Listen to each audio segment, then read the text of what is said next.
Olá amigos, sejam bem-vindos a mais um vídeo do meu canal. Eu sou o Lucas Knipe e vamos falar de tênis, né? Vamos voltar um pouco no tempo, falar de um confronto entre Stefanos Tsitsipas e Dominic Thiem, né? Fazia tempo que os dois não se enfrentavam e num jogo tão dramático quanto esse, né? Foi até o tie-break do terceiro set, não no mais alto nível de tênis, mas sinais positivos para o austríaco, que mostra que está melhorando, né? Depois do início de temporada que foi bem frustrante, o Thiem já está conseguindo dar mais trabalho e hoje, pela primeira vez desde o ATP Finals de 2020, ele consegue ganhar um set contra um top 10. Na época, ganhando um set de Daniil Medvedev. E agora, conseguindo vencer um set de Stefanos Tsitsipas. Por pouco não ganhou o jogo, né? Mas é aquela história, né? O forehand do Thiem ainda continua sendo um problema. Menor do que estava sendo no início da temporada, mas ainda é um problema, né? E assim, um forehand que há tempos atrás, né, quando ele estava lá no melhor momento da carreira dele, né, era uma boa arma, né? Não era forehand, por exemplo, que vamos pegar o Nadal. O Nadal tem o grande forehand do Tour atualmente, né? Não é o Rublev, né?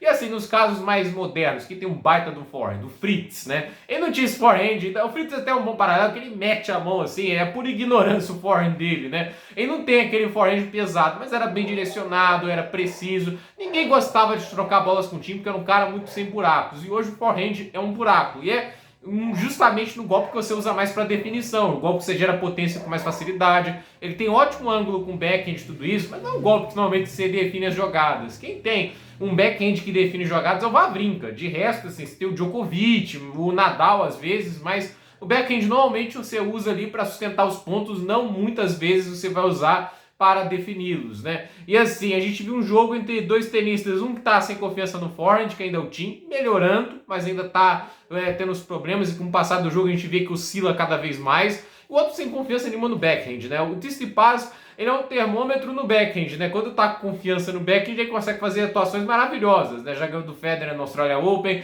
A maior atuação da carreira do Tsitsipas, pra mim, ainda é aquela virada contra o Nadal no Australian Open, porque eles são de 2-0 e virou. O tênis que ele jogou foi uma coisa espetacular, e muito porque o backhand dele estava afiadíssimo, né? O Nadal normalmente gosta de usar o forehand dele para atacar o backhand dos adversários, e o Tsitsipas estava incrível naquele dia usando o backhand dele. E assim, é aquela história, né? Ele fez aquela atuação mágica, então uma atuação mágica, e no dia seguinte, 2 dias depois, foi atropelado pelo Medvedev de uma maneira, né? Porque o Medvedev foi fazer batalha de backhand e sobrou, entende? O Tsitsipas não conseguiu fazer nada naquele jogo, porque assim, perdeu confiança no backhand e some, né? É um tenista que assim, o jogo dele todo decai, né? O golpe mais fraco conduz o jogo do Tsitsipas. A gente viu isso contra o Alcaraz, a gente já viu isso várias vezes. Tem horas que ele joga um tênis incrível porque a confiança tá lá em cima. E tem horas que ele joga um tênis muito fraco. Isso também tem a ver com a falta de ajuste tático que ele faz. Que eu sempre falo, o Tsitsipas é o mesmo jogador sempre. Hoje foi exatamente a mesma coisa. Ele não mudou o jogo dele. Por isso que é uma montanha-russa, né? No primeiro set ele até foi melhorando com o passar do tempo, mas o time foi melhor. No segundo set o time caiu de nível, o Tsitsipas jogando a mesma coisa.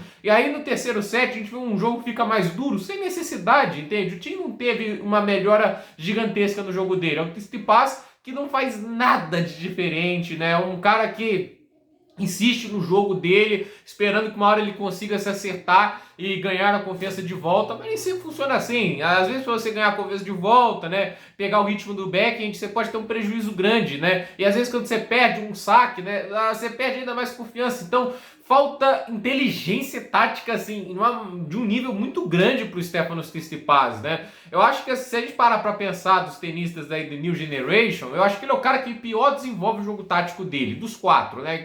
Eu digo New Generation da era dele, né? Medvedev, tinha até um pouco anterior, mas vamos colocá-lo nesse bolo. Ele também surge ao estrelato, mas um pouquinho antes, mas junto com eles também. O Zverev, o Medvedev, o russo é o melhor, mas a questão é, a gente vê o grego, assim, ao meu ver, ele, nossa, cara, é até frustrante, né? Eu não torço pro grego, eu até admito que eu não sou um grande fã dele, mas eu sei que ele é um baita tenista, eu sei que ele tem muito talento, e eu fico muito frustrado quando o cara tem talento e não sabe usar. Isso é a definição perfeita do Tsitsipas. Ele já era para ter um grande slam, já era para ter mais títulos na carreira dele, entende? Ele era para ser um tenista mais bem sucedido do que é hoje. Então, assim, se o fato dele não ter sido o número 1 do mundo, né, eu acho que é uma amostra, porque assim, tênis, para isso ele tem de sobra. E é um cara que não se lesiona normalmente. A gente vê que ele tá saudável quase o ano inteiro, ele tem a capacidade de jogar muitos torneios, somar muitos pontos, mas nunca quebra muito a barreira dos 10 mil, sempre fica ali um pouco mais abaixo. A gente já viu, Zverev quebrou essa barreira, Medvedev já quebrou e ele não quebra. Então, assim, é um jogo que hoje a gente viu ele muito próximo de uma derrota que, assim, o cara tava sacando uma barbaridade hoje, né? Principalmente no segundo set, não perdeu um primeiro saque sequer. Foi pro terceiro set, ficou mais de uma hora sem perder um primeiro saque. E quando ele começou a perder o primeiro saque? No final do jogo, né? Quando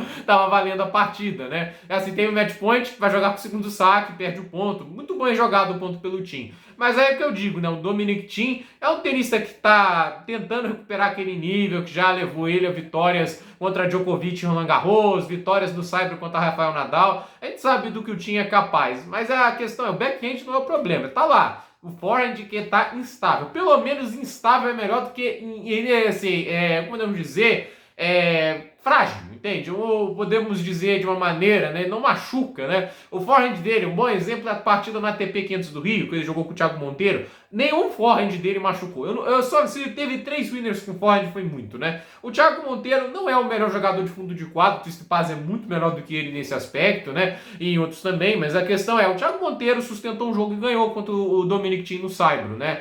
E isso não é uma coisa que a gente fale não era pra falar com tanta naturalidade, porque o forehand do Thiem não machucava nada. E agora a gente viu ele jogando contra o Tsitsipas, em alguns momentos machucou, alguns momentos o Tsitsipas jogar bola no forehand, que foi a tática do Tsitsipas, jogar na forehand, né? E assim, funcionou, mas tem outros que a gente viu que o Thiem tava conseguindo machucar, conseguindo boas bolas, mas às vezes é uma falta de tempo, às vezes ele quer ser agressivo, mas ele espera a bola e muito para trás. Uma coisa que eu não gosto do jogo do Thiem, é uma coisa que ele vai ter que melhorar, é dar um passo à frente. O Medvedev faz isso para pegar a bola na subida, o Alexander Zverev faz isso perfeitamente, e é isso que o Thiem tá faltando fazer. Ele quer agredir uma bola, mas fica esperando a bola cair, ficar mais lenta.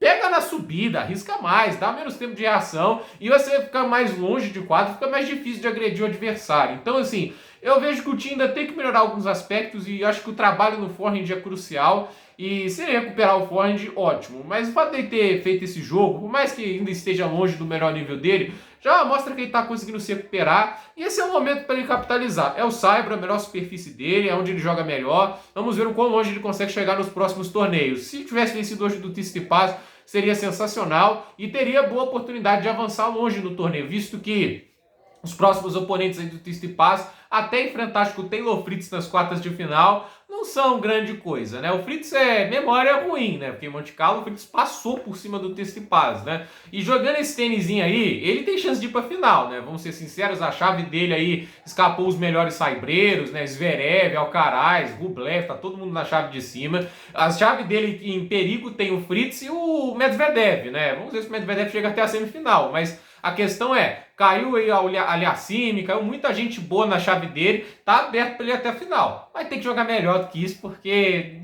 sinceramente, né, a gente já viu o que aconteceu quando ele jogou mal contra o Fritz em Monte Carlo, né? Tem tenista que não perdoa nível baixo, né? O Thiem hoje, porque ainda não tá no melhor nível, acabou perdoando o nível baixo do Tsitsipas em alguns momentos. Todos que jogou bem, não vou falar que a partida do Tsitsipas foi ruim, mas assim, o Fritz não vai perdoar. O Medvedev não vai perdoar mesmo, né? Pode não ser o melhor jogador de saibro da história, tudo isso, mas já ganhou o Tsitsipas nessa superfície antes. Então, o grego tem que abrir o olho, porque desde o Australia Open ele não tem um grande torneio nessa temporada. No máximo ali em Barcelona, onde foi finalista, mas não fez uma grande final. Então, gente, por esse vídeo é isso. Tudo nos comentários, deixe seu like, se inscreva no canal, compartilhe esse vídeo e até o próximo vídeo.